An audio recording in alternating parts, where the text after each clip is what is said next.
This Week in Parasitism is brought to you by the American Society for Microbiology at microbeworld.org/TWiP.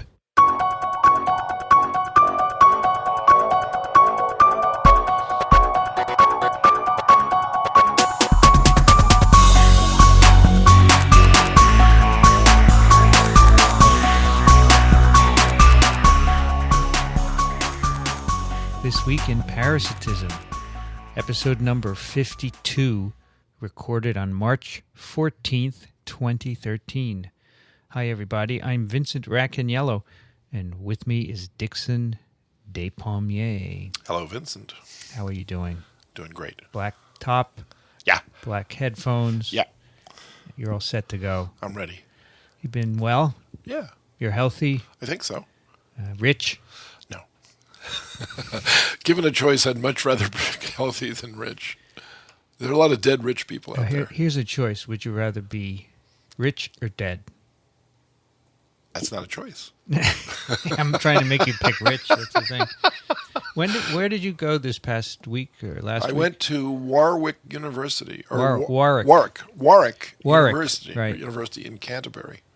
And you Merry old England. Gave a talk, a TED-ish talk, right? TEDx. It was a TEDx talk. That's right. So they have these all over the world now. They do. Are they a spin-off of TED? Is that the idea? They are. In fact, they have to follow very rigid rules about how they're conducted. You've done a lot of TED-related talks, haven't you? That was my 7th TEDx. Wow. Is that a record? I don't know. Who knows? Collect them all in one place. Well, some of them are. Some of them are in one place. On YouTube. You can see a lot of them on YouTube. Because they do post them. They're very good about that. The chair of biology here at Columbia, Stuart Firestein. Yes, I know him. He did one in California. Yep, I did one. I did one. He did one of those original TEDs. That's right? the TED. That's no X. That's just TED. Which he said is moving to Vancouver. Yes, it is next year, and then to some other place. I don't know where. Oh, really? You mean that's Vancouver? Isn't their final destination? I think he implied that they were moving somewhere after that. Yeah, I don't know why. Because I know what's going to happen when they move to Vancouver. They will lose their star quality.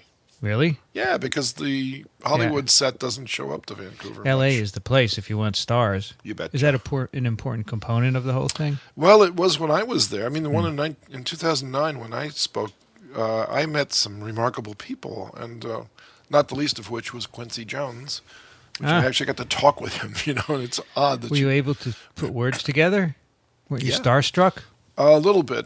Of course, you're intimidated. Meg Ryan and Paul Simon and Glenn Close and Forrest Whitaker, the head of Tesla Motors.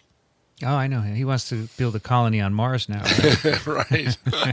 I almost got to meet Herbie Hancock, but I wasn't quick enough, and so I didn't get to shake his hand. But who is the one very well-known person, living or dead, that you would meet over anyone else, that you would like to meet over anyone else?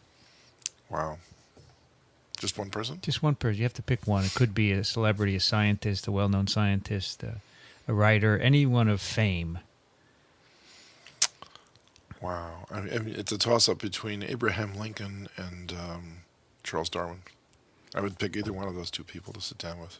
Wow, yeah. Why would they listen to me, though? No, just sit and listen to them. That's implied. Well, you wouldn't. Darwin. Yeah, you would want to listen to them. Darwin. Chuck. Darwin, yeah. It's amazing how much he deduced from how little evidence he had to go on. Right. He was really an incredible, insightful thinker. A fantastic person. And Lincoln, of course. I just saw the movie, so Is it good? It's wonderful. All right. I think we should go to parasites now because I sense our listeners chafing. My other one was Mark Twain. So Mark Twain would be good. How about Ben Franklin? He would be great. Yeah, I would like Ben.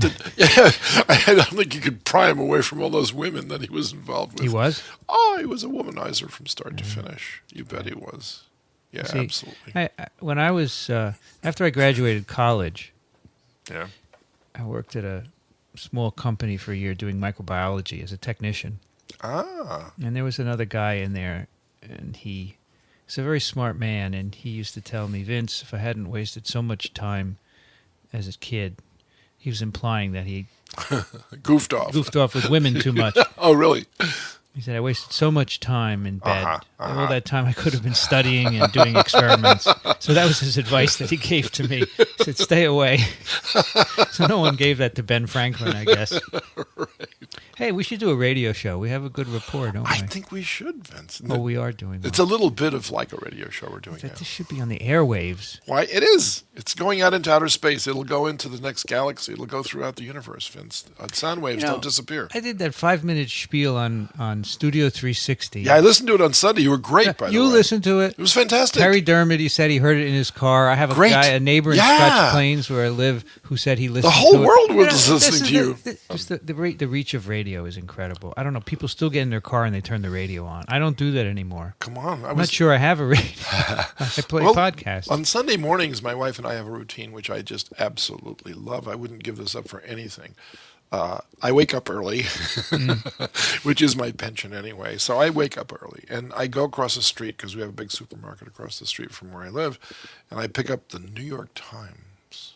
Mm-hmm. And maybe I'll pick up a bagel or something that we have where I live called a flagel. Flagel? Which you take a regular bagel while it's still dough, and you press it and make it flat. Then you bake it? Yeah. You don't bake it, you boil it. You know, the people who invented bagels would be horrified at that.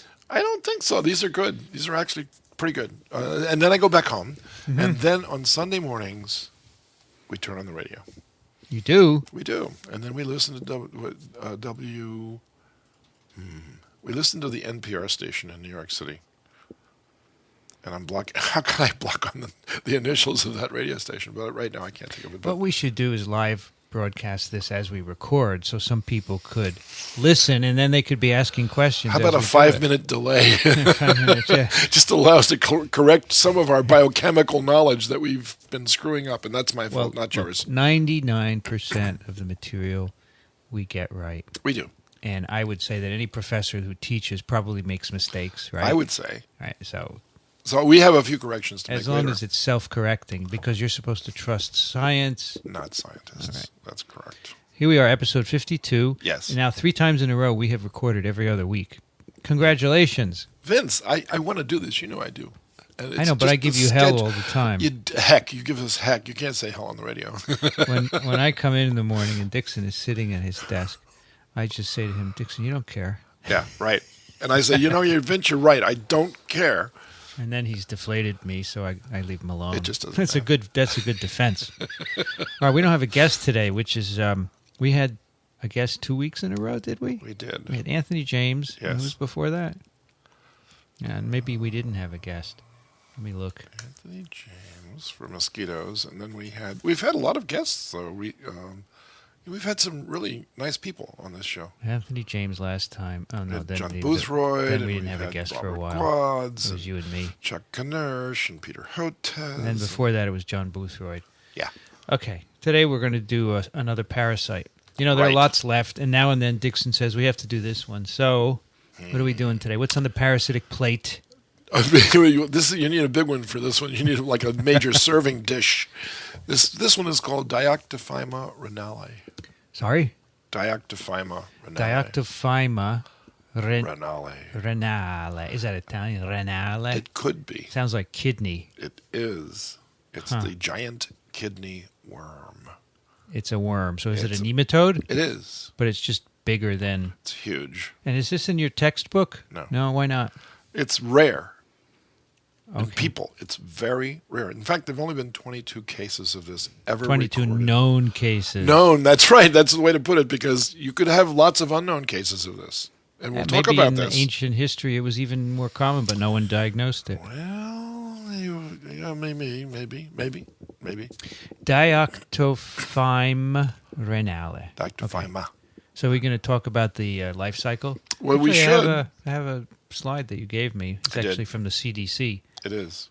The giant kidney worm. See, they listed because of their penchant for being thorough. They have causal agent, which is the Renale, which we said they have the life cycle, the distribution feature. Okay, where should we start? You're the boss. This is your show. Yeah, well, first of all, let's just say what this worm is. Okay. First of all, it's a nematode. All right. Let's talk about nematodes, because we haven't talked about nematodes in a while. So we should probably... I know one nematode. You do? C. elegans. Excellent. Everybody knows that one. Now, And no one knows what the C stands for, though. Oh, yes, I do. I do, only because I've been near people who work on it. Most people, even the geneticists that work on this, the casual geneticists, the Drosophila geneticists that needed help from another system, Yeah, right. they just use the word C. elegans. So C. elegans is not a parasite, though. No. We're talking about parasitic nematodes, right? We are. And what are some others we've discussed? Yeah, we did them all. We did hookworm. We did whipworm. Ascaris. We did trichuris. Is a whipworm one too? Yeah. But Trichinella is not, right? Of course. Of course it is. Sure it is. The flat ones are not nematodes, right? They're cestodes or trematodes. Or trematodes. Depending on if they're segmented or not. So this is an unsegmented roundworm. But this is not your ordinary unsegmented roundworm. This is not your ordinary unsegmented. That's a not good title for anything. This is not your ordinary. That's right, unsegmented nematode. That's right. I'm going to write that down because I will forget because I am. You're not reaching that age, are you? This is not your ordinary unsegmented roundworm. Is roundworm one or two words? It's one word. Excellent. So what we've got here is a giant nematode. I mean, this is giant. Visible under a light microscope? You can't get it under the light microscope. It's so big. It could actually look through the light microscope with you. So how big are we talking about here? It's almost... Let's see how big it says here, because I've got a book in front of me here that's actually... You have to put your glasses on, then it must not be that big. I'm afraid I do have to. It says, right now, the scale that you see on this, okay? The scale, not the worm. The scale is 60 millimeters. Wow. And the worm is a few times longer than that. It's huge. It's absolutely huge. It's always over a meter then. It's over a meter in length. And how thick? It's as thick as your thumb. Looks like an earthworm a bit. All of them. It's got a pointed one end and a blunt other end. Right. So how would an earthworm look compared to this, Vince? It would be shorter. It would have a band somewhere. And earthworms play a role in this, by the way, so we can't leave them out of the conversation. But they have something that this worm doesn't have. Earthworms? Yes. I don't know. What is it? Now you can tell me. A reet? What's the title of our show? Dioctophyme Renale. No, the other title. Parasitism. This Week in Parasitism. No, the other title. This is not your ordinary unsegmented roundworm. Oh, with segments. There you go. Excellent. Earthworms have segments. That's correct. And roundworms. They're oligochaetes. Roundworms are oligochaetes. And this is not an oligochaete. This is definitely not an oligochaete. So it doesn't have segments. Okay. It doesn't have segments. Does it have a mouth? It does. All nematodes have mouths. Remember? And it has a digestive tract. It has a digestive tract. It's got an anus. It's got a cuticle. It's got muscles. Does it have sex? It does. I mean, male and female? It does. In the same worm or separate worms? Separate. Did you write about this in your book by any chance? No. I didn't, and I'll tell you why. Because so rare, right? There have only been 22 cases recorded. Known cases. Known. That's the best way to put that one. There have only been 22 known cases of Diactifama Rinaliosis. And it's been mostly in Chinese people, believe it or not. Really? Yeah, if you go to the internet and go on PubMed, the only thing you're going to turn up are cases that have been reported in rural China, mainly. So this worm is always this big, or does it start out something else? Well, they all start out small. This worm starts out as an egg, just like the others. And it's an unusual egg because it has lots of what they call mammillations on the outside. Okay? And if you look at Ascaris eggs, which I could show you a picture of too. Here's a picture of the Diactifama Renale egg. And if we could look back... The surface is rough. The surface is rough. And it's got mammillations, as they call them. Mammillation. Mammillations, a reference to mammary glands, basically. Ah. And it's not the only worm with that characteristic egg shape, although it's quite different from the Ascaris eggs that you might mistake it for if you're doing a stool sample examination, for instance. And you can hear me thumbing through this book, which is one of my ancient Bibles that I used to read a lot of. And it's written by not a colleague of mine, of course. He was one of our heroes. His name is Paul Beaver. And he worked... How do you spell Paul? Beaver. And what's the name of the book? The name of this book is called Clinical Parasitology. and it's published by Lee and Febiger. I don't even know if they're still in business or not. So probably this book is out of print, right? Oh, much more out of print. Of course, this is the 9th edition that I have. I think that was the last edition that they made. Paul Beaver, Rodney Young, and Eddie Cupp. They were all at Tulane University, and they wrote their book together, just like Despommier, Guadz, Canerche, and Hotez wrote our book together. And I'm looking for a picture of the mammillations on ascaris eggs to show you the difference between Diactifama renale and ascaris, because I think that's very important to show that this is a common theme repeated in nematode biology. And here's an ascaris egg that I just found, and here's the Diactifama egg. This is more pronounced, the Diactophyma. Diactifama egg is more pronounced. It just has the bumps, basically. They're right? bumps. They're bumps. And so, do other roundworm eggs have this feature? That's a good question. And I'm thinking very hard. My thinking cap is on as I go back into my days as a technician. And the answer is no. So you never saw this in the lab, did you? I've never seen Diactifama because there's only been 22 cases, Vince. And we didn't lucky. do veterinary work, but we all discussed this involvement in the veterinary sciences. But I saw a lot of ascaris eggs. Yeah. Lots of ascaris eggs. Well, you wouldn't mistake an ascaris egg for a Diactifama renale. No, that's because of where you find the eggs also. All right, so where would you find eggs of Diactophyma renale. There's only one species. There's only one species. So there's a bunch of related worms. By the way, what does the word Diactophyma mean? Di is 2, octo is 8.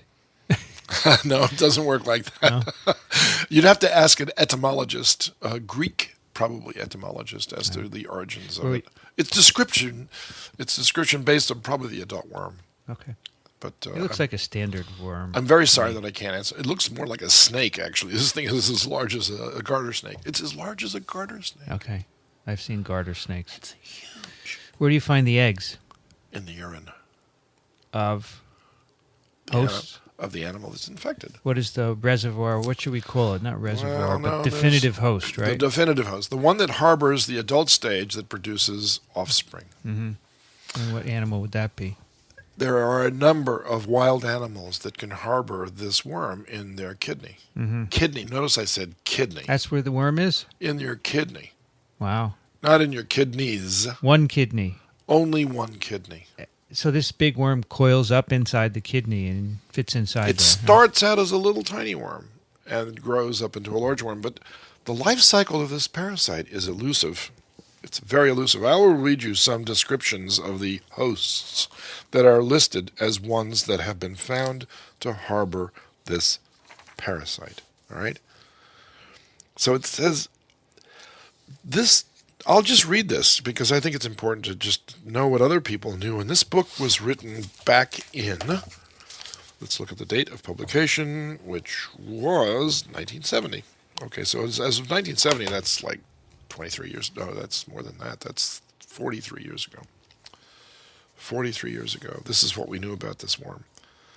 This giant worm, which was first obtained from a dog's kidney by Goza in 1782.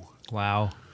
Has a fairly cosmopolitan distribution in mammals, including the dog, the wolf, the puma. Here's one that's going to get you, Vince, and it's going to get all of our audience listening into. Maybe somebody listening in a specific place would know what this animal is, but I'll just tell you what the common name is, and you tell me what you think that animal is. The glutton. It's you. You're right. We shouldn't do a radio show together. What do you mean, the glutton? Come on. I don't know what a glutton is. There's an animal whose common name is the glutton. Don't you dare look this up yet, because I already know what it is. The glutton, the raccoon, the coati, the mink, the marten, the skunk, the weasel, otter, seal, cat, ox, and horse. All right, is the glutton a wolverine? Well, I think you've been cheating and using the internet. I looked it up. I thought you would. Yeah, the common name. What is a wolverine, anyway? A wolverine is a very unusual animal. It lives in the far north. It's dorsoventrally flattened. Mm-hmm. has a range of about 150 miles that it peruses in its territory. It's extremely difficult to track, and the Michigan football team is named after it. Wolverine is also referred to as glutton, carcajou, skunk bear, or quickhatch. Is the largest land-dwelling species of the family Mustelidae. Mustelidae. Yeah, it looks weird. It looks like a combination of a bear and a raccoon. That's right. Unfortunately, the first hits when you Google Wolverine is the guy from the movie. Right. You know that? I do. What was that series? Yeah, the X-Men. X-Men, yeah. Yeah. Hang on a second. You gonna cough? That's why we're not on the radio. They have a cough button that you hit and it silences the mic. That's right. So we have a 5-minute delay. That's fine. So all these animals you mentioned, they're all meat eaters, aren't they? They are. And or fish eaters. They either eat mammals, right, or scavenge, or they fish. All right, otters. Yeah, mink. right. Oh, so you're saying these things end up in fishes? We're jumping ahead of the story here, ahead. but I hope we're creating some intrigue among our listeners right now, saying, "How in the world?" I hear them snoring already. That's my job. I can put them to sleep, Vince. You can wake them up.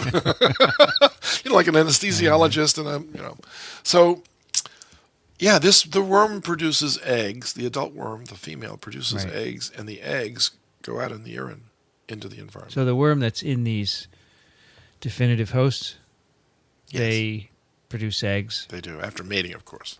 So you have to have two worms in a host? Well, the male goes away. So the male is a lot smaller than the female, and once the male mates, as it is true for so many other animal species, they just pass out. You have to shake them to wake them back up again. So at one point, though, in these animal hosts, these carnivores, there's a male and a female. They mate. Female makes eggs, but presumably she's going to do that once in her lifetime because she's not going to find another guy. So then she stores the sperm, and over a long period of time, she uses it to fertilize the egg. Exits the sperm. And by the way, the nematode sperm are quite unusual. They're not flagellated. They're amoeboid. Okay. So as the egg is produced in the uterus, the sperm unites in the oviduct. Fertilization occurs. The eggshell is put on. It's like watching a tennis ball be assembled. How does the egg get out of the host? There is a pore for this. No, not that host. The animal. It just urinates. So it can get through the kidney somehow. Can you remember? Yes. Well, there's not much left of the kidney at this point. So it's basically a hole, and then it's got the duct. This worm has consumed. What is that tube coming out of the kidney called, Dickson? I'm going to block on this one because it's either the urethra or the ureter. It's probably the ureter. Urethra is the one down it's below. The connectors, so that's the ureter. The bladder to the exterior. That's right. That's right. The ureter. So, but Vince, think a minute. How many kidneys does an animal have? 2. That's right. Everyone has 2. And you have to assume, because there was a male and a female worm here somewhere. What about the other kidney? Yeah, why didn't they go into both? Why only the right kidney? It's always right? Yeah. Well, in the 22 cases that they've looked. No, but they've found a lot of them in dogs. Animals, right. And it's always the right kidney? Always. Do we know why? We barely know what its life cycle is, so we can't begin to guess at the homing instincts of this parasite. But the right kidney. But let's assume that the eating habits of these animals are not altered at all by acquiring one of these worms. They must run into this thing a lot. And the other kidney never gets involved. That is weird that it's the right kidney. That is very weird. Now, anatomically speaking, it might favor the left kidney because of the way the kidneys are arranged. What do you mean left? You mean right? You said favor the left kidney. Favor the right kidney. Yes, okay. The correct kidney. Right. The worm cannot afford to infect both kidneys, though, because otherwise what would happen, Vince? Does it really destroy the kidney? Oh, yeah. And then the animal would die. That's not a good parasite, right? Big time. All right, so these animals have, the male and female, they lay eggs, and they come out into the water. We're going to come around in circle to find out how they get to the kidney, but let's first track them in the water. Okay, so is that where it has to get? Not in the soil, they're in the water. The egg has to go into the water. So these animals urinate in the water? Well, some of them do. Yeah, like the martens and the mink and the otters. Of course they do. All right. And then in the water, what happens to the eggs? It hatches. It hatches? Okay. It does. And So what does it sense? The water and then it hatches? Yes, exactly right. Why doesn't it hatch in the urine? Why doesn't in it the bladder, hatch? for example? That would be a bad strategy for this parasite. Well, I know, but there must be a way of avoiding it, right? Well, I think it has something to do with salinity, pH. Salinity of the urine versus the fresh water? This is all fresh water we're talking about. That's only fresh water. That's right. So if you're in the woods, Yes. you should be careful. You shouldn't drink the water, right? You can't get this by drinking the water. That's not how it's transmitted, Vince. Ah. There's more to this story than meets the eye. If you drank water with these in it, Nothing would happen. So how common are these in water in the woods? I have no idea. Nobody's done these kinds of surveys. All right. But if you look in the animal populations, for instance, of wild animals, you'll find that it varies with regards to the habitat that these animals are part of. So people have looked for this. They've done some surveys. Yeah, the wildlife vets, there's a whole subspecialty of veterinary sciences that specializes in wildlife veterinarian sciences. The cervids are holding their attention nowadays because of wasting disease. Yes. Right? Right. I haven't heard too much about that lately, but in the past, over the last 10 years, there's been a big deal about this. Yeah, there has been. Especially among the elk. We talked about it on TWiP. Okay. So... All right, so these eggs are in the water. The eggs are in the water, and then something happens. Something always happens, right? Something always happens. Let's see, a trout eats them? No, but you're getting closer because something has to eat them. Yeah. So what eats them? Well, I'm looking at the picture, so I'm cheating. No, cheat. You said before the earthworm is involved. Yeah, the oligochaetes are involved. But they don't swim around in ponds and lakes and streams, do they? You'd be surprised. Earthworms swim? You would be surprised. I thought they're earthworms. Well, they not waterworms. They are, but if I trout fish, right? I do a lot of that. I know. But lately you haven't. No, but it's wintertime, Vince. I'm waiting for the spring you thaw. could go somewhere where it's summer. I've done that already. I was in New Zealand. Recall. You ever fish in Argentina? Yeah, lots. I think the Pope is from there, right? He is from Buenos Aires. I wonder if he fishes. I know he's a soccer fan. I don't know if he fishes. I don't think people of Buenos Aires fish. Right? It's not near a big fishing zone. Yeah. It's near a lot of wine country, though, the Mendoza wine country. Yeah. So I think he probably drinks wine. So you're saying the earthworm eats the eggs? That's what they're telling us. So do earthworms swim through the water and filter it, like feed that way? No. That's not what they eat. They eat soil. But the earthworms that live in the soil next to the banks of the rivers and lakes, sometimes they go out into the lake itself. I've actually encountered this. In fact, that's why fishing with earthworms is so successful, Vince, because the fish they recognize it, are in tune with their environment, and they're always looking for worms.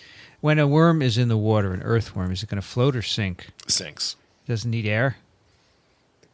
It needs air. But it can hold its breath. It doesn't have lungs per se. Right. No, it absorbs oxygen through the cuticle or through their surface. And it can do that in the water? Yeah. There's enough oxygen for it to survive? Apparently. Why when it rains do the earthworms all come out then? Because their holes filled up, and then they're saying, "My God, it's wet but in here." If they can get air from the water, it shouldn't matter if their holes fill up. Yeah, but that's the problem. Maybe they can't get air from there. Maybe they can't get. But you just said they're on the bottom of the lake or the stream. Yeah, right? But that's oxygenated water. The rainwater that falls and gets into the holes. I don't know. I'm just. Are these good questions? Speculating. Let's stick to the subject first, and then go back to these other ecological settings. Right, there's an earthworm. It picks up an egg somehow. It eats it. Yeah. Maybe accidentally. Yeah, and then what does it say? Well, I know who eats an earthworm. The fish. Correct. Who else eats earthworms in water? Well, these other animals, they will eat worms. They call them Peritonic Hosts. What does that mean? And we have discussed that one before, that word, Peritonic. We have. I forgot what it means, though. It means that the stage of the parasite doesn't do any further development in that. So it's the same. Right. Goes in a worm and comes out a worm. It just carries it from one place Peritonic. to another. Peritonic. It carries it. Okay. So a fish, or here they have a frog. Right. Anything else? What else is in a body of water that would eat this? Well, there are snails and mollusks and things of that sort. Right. But I think in general, these are the food items for the definitive hosts. So the worms get eaten, but they're not chewed, apparently. They remain intact. Oh, you mean they're very, very small at this point. Oh, they're small at this point? They're really tiny. I'm sorry. They hatch in the water into a small worm. No, well, you know what? The life cycle of this parasite is so odd. And here's what it says in... The eggs are ingested by earthworms. Eggs And what happens in the earthworm? In the intestine of aquatic oligochaetes. Well, here it says eggs hatch... eggs are ingested by the earthworm, and then they hatch in the earthworm, and they become a small worm. And after 2 months, the larvae are infective. So infective larvae, in most nematode situations, is the third stage of the worm. So it has to molt at least twice. So there's no worm in the earthworm. So it's a first stage worm when it hatches, Yeah. then it molts, it becomes a second stage. We know this from Caenorhabditis elegans body patterns, okay? Yeah.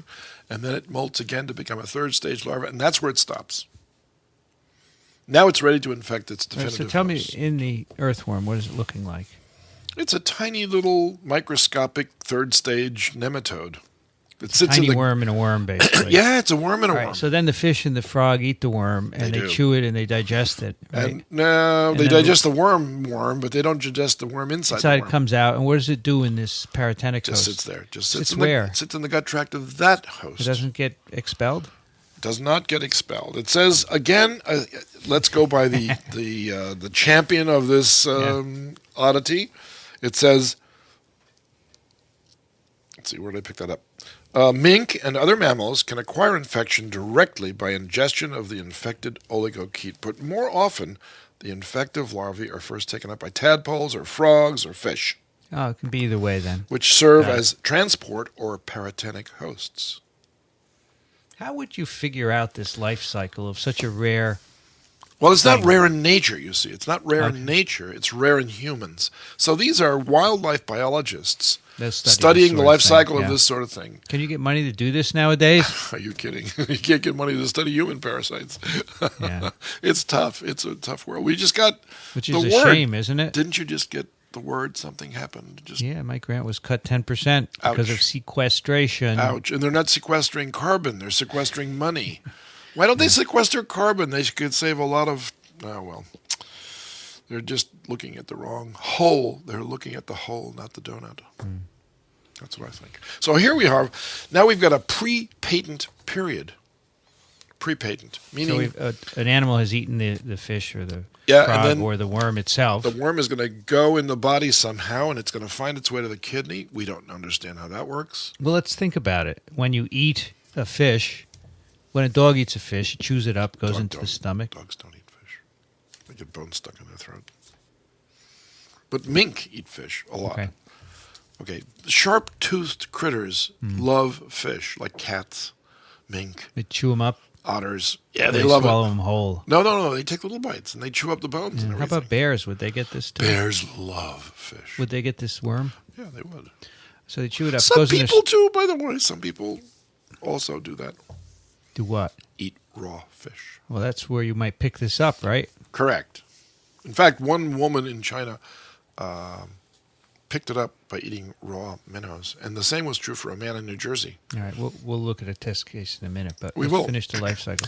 So then the It gets in the animal stomach, but we don't know if it penetrates from the stomach has to the to. intestine. No, it has to. It has to. Why? There's no other direct connection. Between the kidney?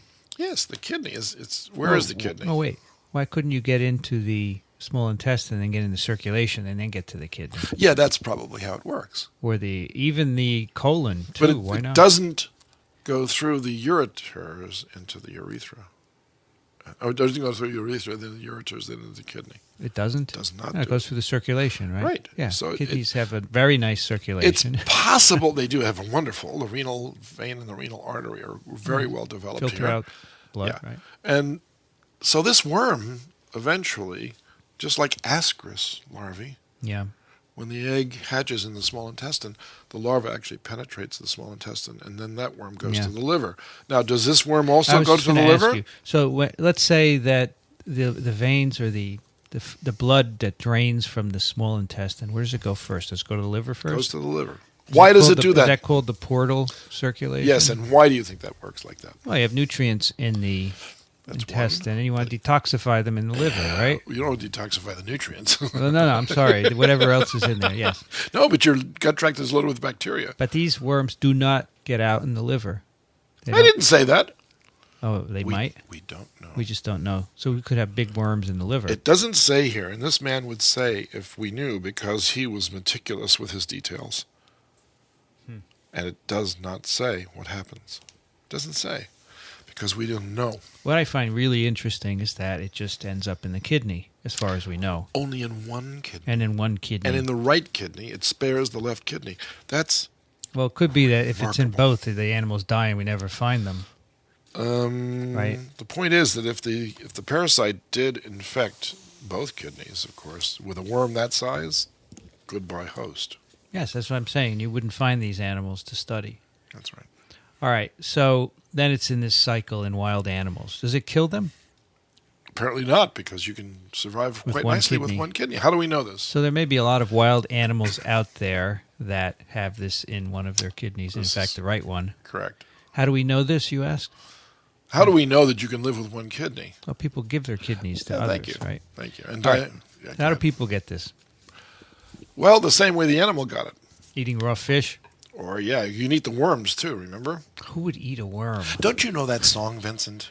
No. What song? I'll sing it for you because I'm sure everybody out there knows this song anyway.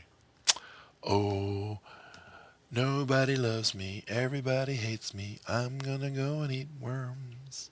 Big ones, fat ones, little ones, thin worms. I'm gonna go and eat worms. Nobody loves me, everybody hates me. I'm gonna go and eat worms. You don't know that song? I don't. It's a little kid song. So I sang it to my kids when they were growing up. Dixon, it says here that dogs eat fish.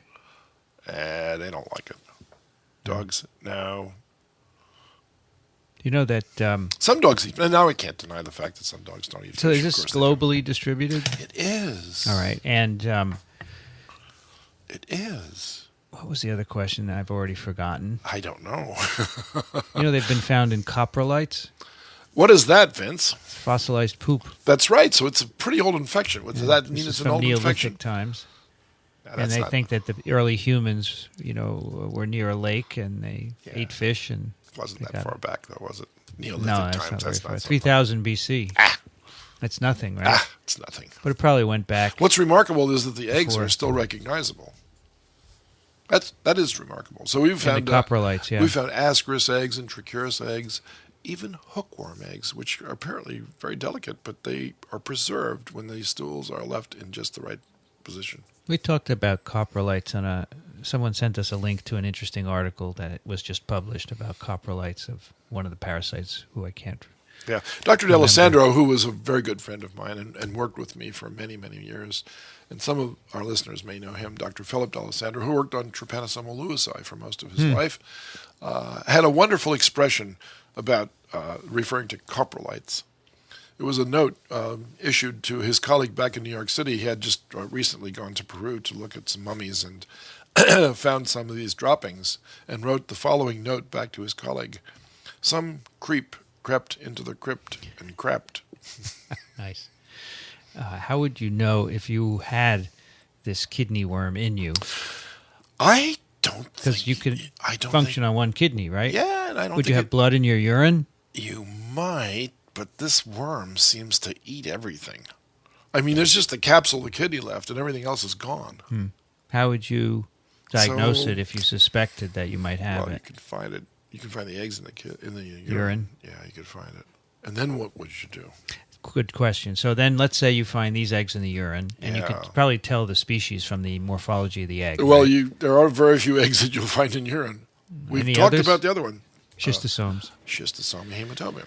That's right. And their eggs look different, I presume. Much, much different. All right. So then we have this worm, and then maybe you could do an X-ray and see it in there. Or, You could...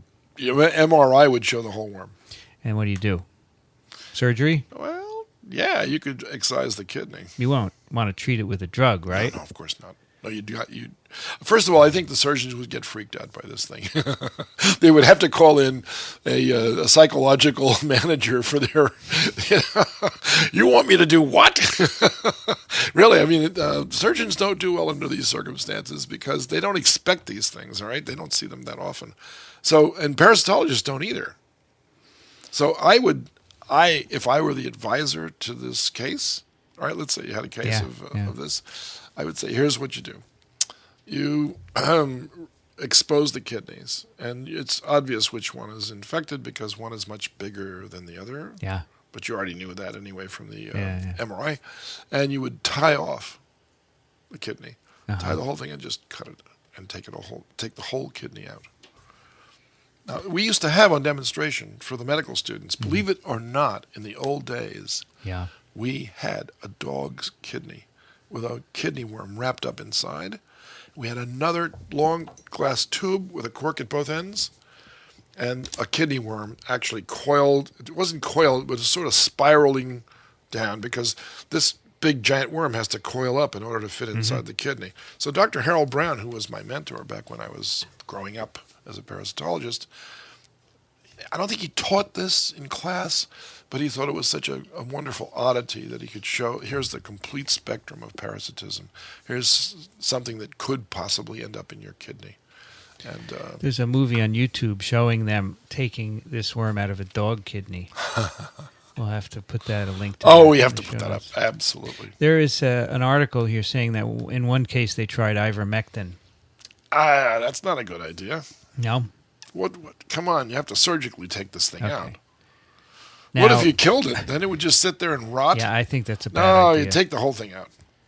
All right. If I had this worm in me, I would want it out of my body so fast, you have no idea. So then we have this case report that you sent from 2010. Yep. Fatal bilateral dioctophymosis. Fatal bilateral. Yeah, Diactifama renale. Yeah. And this is a 51-year-old woman. Yeah, China.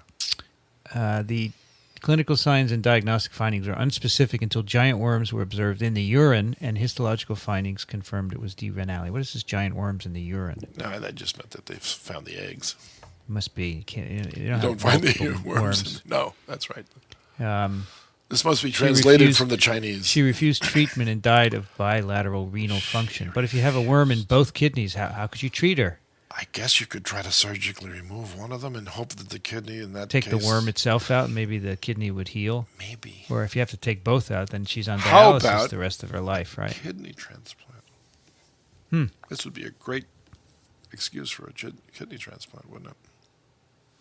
Yeah, I would guess. You'd line up one of her relatives. Yeah, they would donate a kidney, take them both out at the same time, and put in the new kidney. How would you prevent it from being reinfected? Well, you'd have to find out what their eating habits were.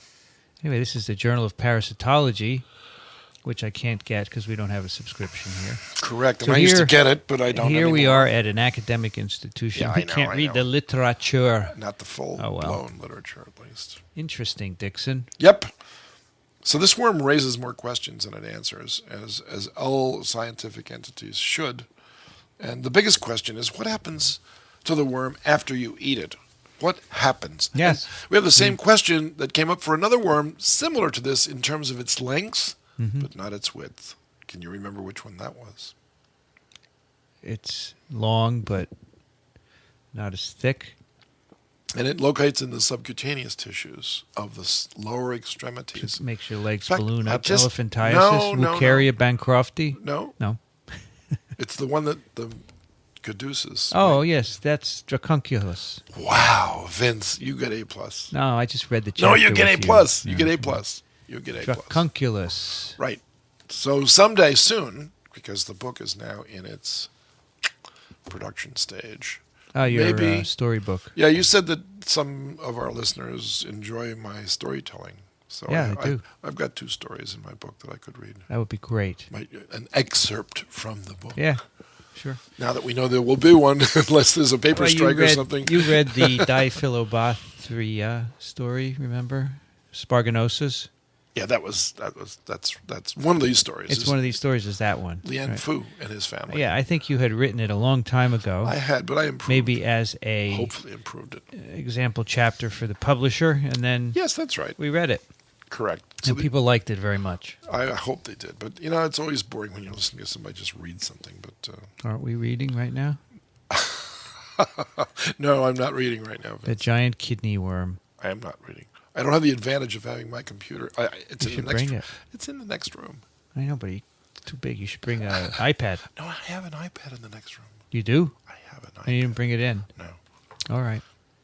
That's the next step. I'll bring my iPad into the next. So first step was just getting it in here. This guy is really catching on quick. And now this step. All right. So anything else about Dioctophyme Renale? Diactifama. Diactifama?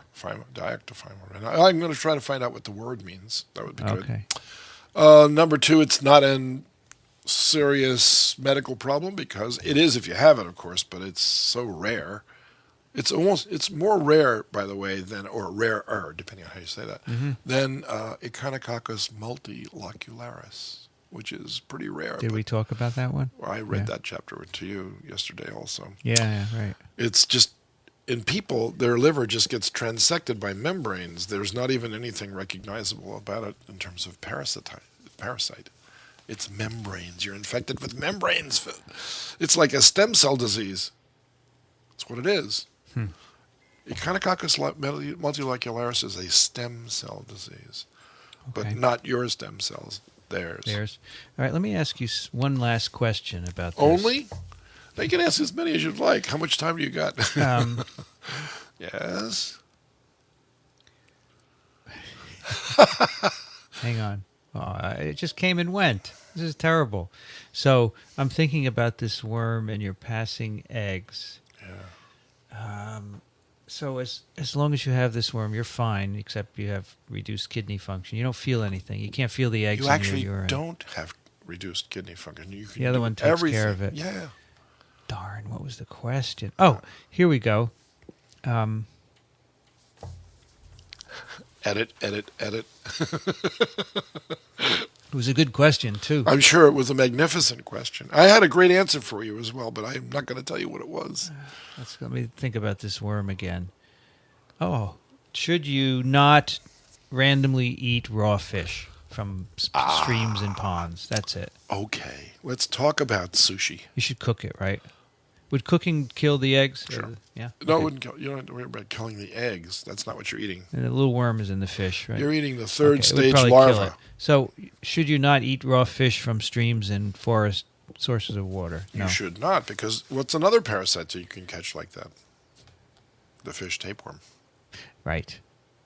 So you get megaloblastic anemia, and you can lose a kidney at the same time. Or any others? If I say no, somebody's going to write a letter and say, we discussed it in one episode. The answer is I can't recall any major pathological. Okay. And you shouldn't eat ocean-going fish either raw, right? That's right, because of the third stage larvae for lots of ascarids. Right. Okay. So cook your fish. Right. Or freeze it. And that will take care of the worm as well? If you freeze All right, it, good. Kill it. That was my question. See, it wasn't a bad question. No, it was an excellent question. Shall we do some email? You bet. We have one from Jason who writes, Hi, doctors Despommier and Racaniello. This week you wondered why the immune-activating receptor for Toxoplasma gondii TLR11, toll-like receptor 11, yes, is present in mice but not in humans. I did wonder that, actually. You noted that it looks like there's no selective pressure keeping it around in us, and it has become a pseudogene in us. Right. You asked why mice then need it, since it doesn't harm that host, right? It doesn't harm mice. Seems that way. Is it possible that rodents need extra defenses against T. gondii because it changes their behavior and makes them more susceptible to predation? It's quite possible that that's the right answer. Toxo could be killing the mice indirectly. We descended from tiny crawly things. We did. But when our ancestors moved up the food chain, they wouldn't need this defense anymore. If it is true, then T. gondii increases your risk of autocollision. Then perhaps we will see its selective sweep. Autocollision? If it is true that T. gondii increases your risk of autocollision. Is that one of these things that people think T. gondii does? I hope not.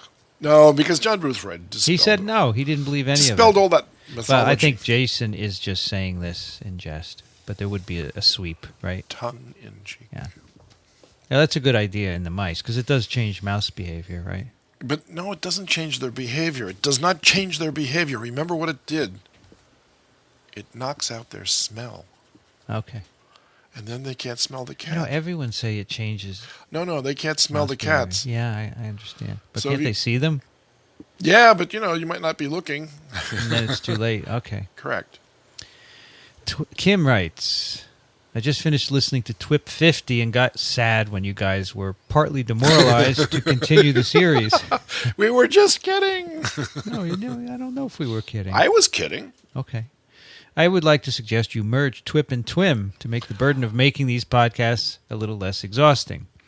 You could find a parasitologist every now and then, if Dickson is not available, and speak about these things in a larger group. For example, Elio would probably know something, and Michael, as he seems to have knowledge about almost anything. This could be embedded with doing like a ratio of 1 to 3 with bacteria, meaning every fourth podcast, some parasites or so. Please consider this, as I object to quitting the series, but am also worried about Vincent's mental health and his work. I think it's really... I worry about him too, by the way, everybody, and I try my best to cheer him up in the morning, but he comes in and he just aggresses at me, and I just say, I'm not that bad. No. I appreciate the concern. I do. It's really sweet. You know what? We love doing this. Yeah, I do. We were just trying to find out how much you loved us doing this. Yeah, well, we had a lull of interactivity, and now there's a whole bunch of emails, but there was a period when we didn't get many. It's probably because we didn't do any episodes, Dickson. Right. I mean, you don't write letters, you don't get letters back. I would also love to hear Dickson explain the vertical farm thingy.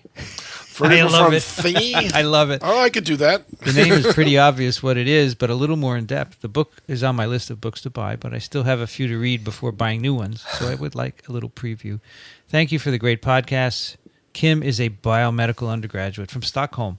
Nice. Well, you did a Kim's podcast. in Stockholm? Yeah. Oh, well, then Kim's got it made, because in about a year from now, she can go visit one in Linköping. Yeah. Notice I said Linköping. That's the right way to say Not it. Not Linköping, as it's spelled. Okay. But Linköping. They're building a 14-story version of a vertical farm there, so I don't actually have to tell you about it. What you have to do is go down and see it. We did an episode with Futures in Biotech on vertical farms. That. Remember? She could look that one up, too. We'll put a link to it. That was before. Vince, that was before a lot of them were built, yeah. Now we have a lot of examples of them. So well, I tell you what. Why don't we go back onto the Futures in Biotech? Perfect. And then you can give us an update and explain the whole thing. If he can tolerate me another He can. time. I've already told him to do it. Yeah, I'd love to do that, so actually. Do that. Yeah, we have lots more to talk about now. Jan writes, hello, doctors. Just a thank you from the Netherlands. Isn't this great? It is. I'll keep listening, and if you could do an episode on tree parasites with external expertise, I'd be ever so grateful. You know what that is? Tree parasites. I can think of one. Which? Do you know what a locust is? I do. Do you know what a cicada is? I do. Well, cicadas live on the root systems of the trees. And right. They actually tap into the root system. And they're there for 17 or 13 years. That's an interesting relationship, isn't it? Because then at is the cicada the parasite? You betcha. That's where they get their nutrition. That's entomology then, right? Yeah, it doesn't matter. It's still a parasite. But are you an expert in those kind of parasites? Of course not. He said we need external parasites. You mean external parasitologists? Sorry, external expertise. I'd be ever so grateful. I never took any biology in school, but I can still understand the podcast. I am a science nerd, though. Good. What is your opinion on Carl Zimmer's Parasite Rex? It seemed quite accurate to me, and it is very well written, but I'm no expert. Would you recommend it to the general public? Greetings, Jan. P.S. I majored in medieval history. I am now a tree worker. Ah, right. That's that figures. So what happened to the Sherwood Forest? You like Carl Zimmer's Parasite Rex? I do. In fact, I helped him write it. He interviewed me. I was one of his first interviewees for that book. You like it very much, right? I do. It's a good primer for the general public, right? Absolutely. Yeah, go for it. Maureen writes, to our esteemed TWiP duo, I waited with bated breath for number 50 TWiP for a month. TWiP is my favorite of the tri-twees. I imagine my dismay when the discussion at the end of it was about whether you should end TWiP. I listened to the end. We are listening. We just didn't write because there was no TWiP to write about for a while. I find TWiP to be the most informative and comfortable to me. Vincent and Dickson have a great rapport. I work in infectious diseases with patients with toxoplasmosis, leishmaniasis, Lyme disease, malaria, Loa Loa, Strongyloides, Wait a minute, Giardia, where is this coming from? etc. And always look to understand these parasitic diseases better. Your discussions clarify so much for me, so please keep TWiP. I would like a TWiP that includes information regarding sarcocystosis. Okay. Can we do that? Sure. Long live TWiP. Maureen is a clinical research nurse. Where? Doesn't say. Okay. It's a lot of cool things she's doing there. Keep it up. Sounds like you're working out of some tropical clinic. Justin writes, "Dear, good morning, Dr. Despommier and Dr. Racaniello. That's very formal. I listened to episode 50 on Monday. Congratulations. And nearly had a panic attack when I heard that the show may come. Look what you did, Vince. You shouldn't have done it that way. We shouldn't have done it. I have not listened to all the episodes, but have been listening since late summer, early fall, and always excited to listen, though as of yet I don't understand much about parasitic life cycles. Go back. Anyways, my contribution to saving TWiP is proposing a topic that I would like to see discussed. Chagas disease recently trended on the news and Twitter, and I thought it was pretty cool. I know you discussed T. cruzi before, but here are two links I'm interested in: a news article and the corresponding paper. Thank you, and God save the TWiP. So let's see. Science Daily release. Chagas disease, cure in sight for kissing bugs bite. In the Journal of Infectious Diseases, Galena... You don't catch it with a kissing bug bite. Kissing bug? It doesn't give it to you like that. But it is called a kissing bug, right? It is, but it doesn't give it to you by passing it through the bite. Yeah, that's right. It's wrong. It defecates on you, and then you rub it into the bite wound. So this is Science Daily. See? Interesting. They got it wrong. Interesting. What did they do here? They report curing both the acute and chronic forms of the infection in mice with a small molecule of VNI. Maybe we'll do this for another episode. What do you think? VNI. Yeah, that's just a name for a chemical. I just read somewhere where they were using bee venom to cure HIV. Yeah, someone asked about me that last night. Ah. All right, we'll do this on a different trip, sure, okay? Because sure. we asked for suggestions. We did. We got 2, 3 tree parasites, sarcocystosis. 1, 2 tree parasites? Or and this new drug. Mabry writes, "First, to let you know how much I'm enjoying your podcast. My husband steered me your way with number 38 about dracunculiasis. I'm working my way through all of them now while I am quilting on my sewing machine. Then I will go through the viruses." You're not doing this by hand stitching? Come on. That's what all quilters do. They do this by hand. "I was trained as a chemist. My biology education has just been picked up over the years, many now. This is a great way to learn, and you two are fun to listen to. Thanks. Second, I have great grandparents who left the Mississippi Valley for Oregon in 1845 and 1853 because of malaria. In one family account, one was so sick from it that he could only lay in the wagon for the first month of the trip. Mm-hmm. As an aside, can you imagine walking all the way from Iowa to Oregon? I have heard that one, perhaps the major reason why we don't have malaria in the U.S. now, in Italy and other places, is that because of our mosquito eradication programs, principally with DDT, we drop the human reservoir of the disease enough so that there is not enough to propagate the disease." Might I say something here? Well, let me continue. Please. "We certainly have drained a lot of swamps. That helps, but I doubt that is the answer. Mosquitoes will always still have more than enough places to breed. I know that DDT had a bad rep, justifiably so, but it broke the cycle of transmission, and then it was no longer needed. What sort of studies have there been on transmission rates versus rates of infection in the population versus the other transmission factors?" There you go. So in brief, we have never eliminated the breeding sites for the mosquitoes. So they're always going to be there. She's right. Number 2, there are tons of Anopheline mosquitoes out there, just tons of them, waiting for malaria to be introduced. All right? And thirdly, the mosquito is the definitive host. It's not the reservoir. It's actually the prime target for the malaria parasite, because the sexual stages take place inside the mosquito, okay? Right. So just to correct a small fact, but nonetheless, this is a very, very cogent and intelligently written question. Why don't we have malaria transmission inside the United States today? Right. And the answer is we don't have any malaria-infected people. And malaria cannot transmit itself to the offspring of mosquitoes. as some viruses can do.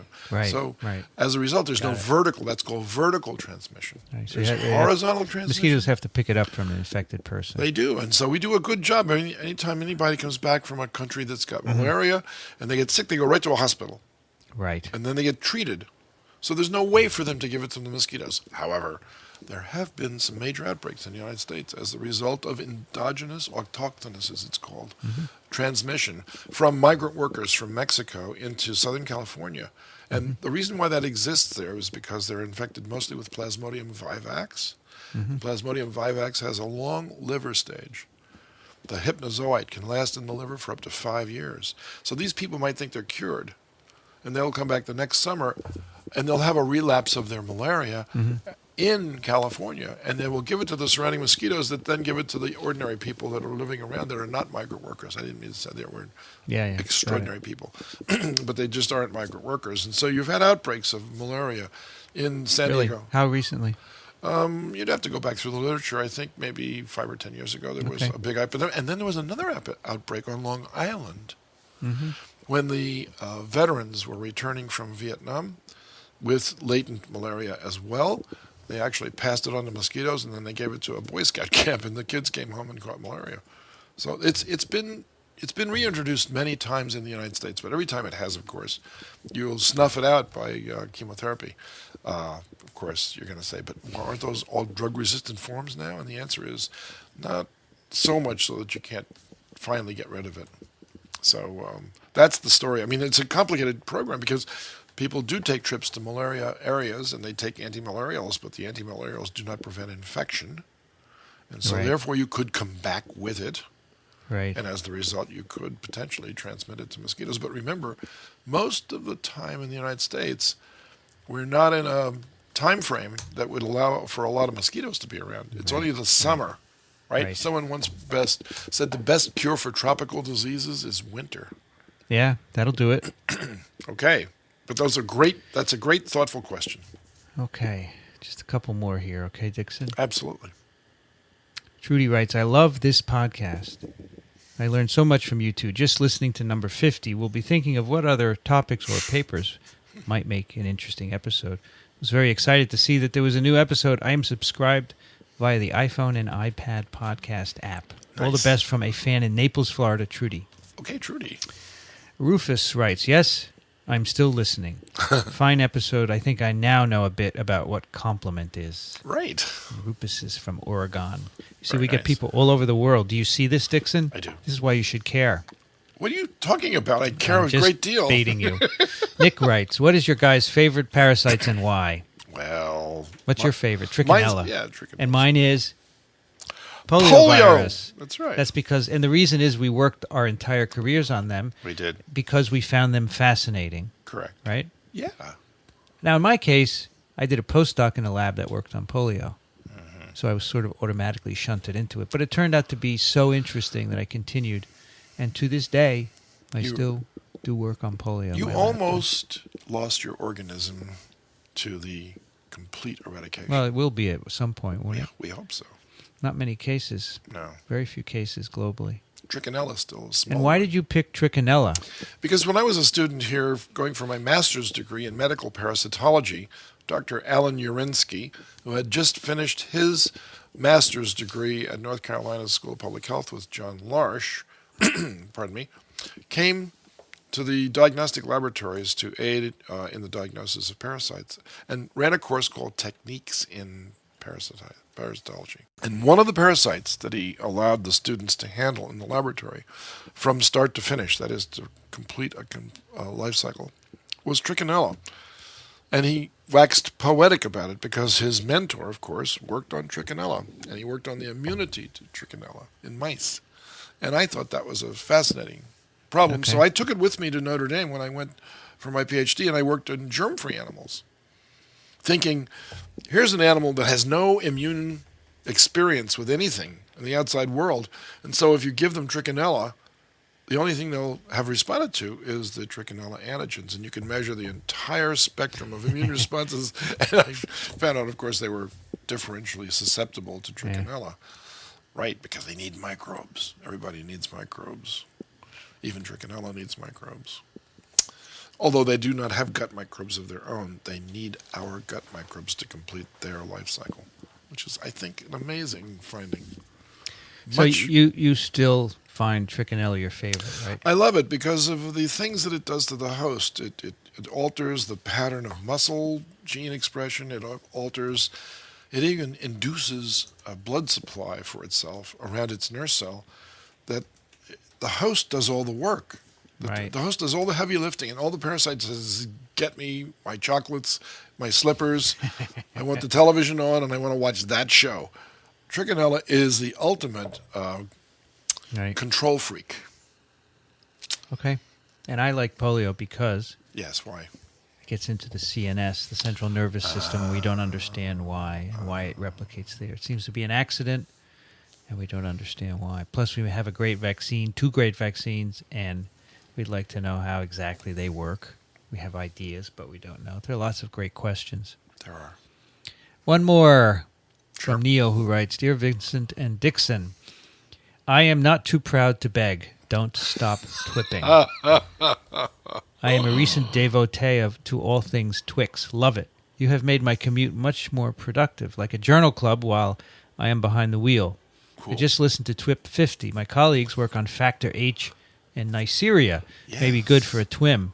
So I found this mosquito malaria complement business was very cool. Yep. Of course, mosquitoes have their own complement C3-like factors that are involved in controlling malaria. Maybe complement is the Achilles heel for this parasite that we should think about more. If we could is that true that they control malaria via their own immune systems? I hope he's right. I don't know the answer to that, and I would love to think that that's true. He's an insect immunologist, he says. In that case. He's right. He says, as an insect immunologist, I'm looking forward to listening to episode 51. Maybe we should review some of George Salt's early work in medical entomology and entomological immunity. Sure. Lots of great mosquito immunology that you might consider for TWiP. Maybe we should Don't stop TWiPing. If you build it, they will come. That's right, isn't it? Absolutely. Keep up the great work, Neil. P.S. I won't tell Shankar that you, butcher his name. Because you just did again pronouncing it. Shankar? Yeah. How do you say it? Sankar? Sankar. I think it is Sankar. Yeah, but everyone here says Shankar, and he doesn't object. He's too polite to correct it, I guess. I correct people when they butcher my last name. How could they butcher Racaniello? How do you say my last name? Racaniello. Neil, by the way. Yes. He's a PhD. Where does he work? UMass. Really? Medical school. He's a professor in the Division of Infectious Diseases and Immunology. So and studies the insect's immune system. He says he's an insect immunologist. I love it. Maybe he should be on TWiP. Maybe. Tell us about the insect immune system. I would love to know about the insect immune system. You hear us, Neil? No, really, Neil. Be careful. Don't drive off the highway. Be careful of what you wish for. It may come true. All right, we have a bunch more, and we thank everyone for sending these. We'll get to them next time, right, Dickson? Right, enough already. No, not enough. We love emails, don't we? I do. If you say that, they're going to stop. And no, I treasure them. They'll only stop writing them if the Taylor Swift throws hers away, but we don't throw ours away, do we? She throws away her fan mail? She did. Dickson, if you build it, they will come. I know this. This is true. I should put that on the front page of the website. If we broadcast it, they will listen. If you like TWiP, right? Well, you can find TWiP at microbeworld.org/TWiP and also over on iTunes. If you like us, go subscribe on iTunes and leave a comment or a rating. You could just give us 5 stars. It takes a second to click on it. And then helps us to stay prominent in the directory so people can find us. And we love to get your questions. Send them to TWiP at twiv.tv. Dickson Despommier is at verticalfarm.com, trichinella.org, and medicalecology.com. Thanks for joining me today, Dickson. Vincent, it's always a pleasure, as Alan would say, but I say I love doing this. Say, I love TWiP. I love TWiP. I appreciate your participation. It couldn't be done without you. I love TWiPing. Without you. Or vice versa. What, TWiP loves you? No. You couldn't do it without me. Well, that's a good team, right? That's the definition of a good team. All right, I'm Vincent Racaniello, and you can find me at virology.ws. The music that you hear on TWiP at the beginning and the end is composed by Ronald Jenkins. You can find his work at ronaldjenkins.com. You've been listening to This Week in Parasitism. Thanks for joining us. We'll be back soon. Another TWiP is parasitic.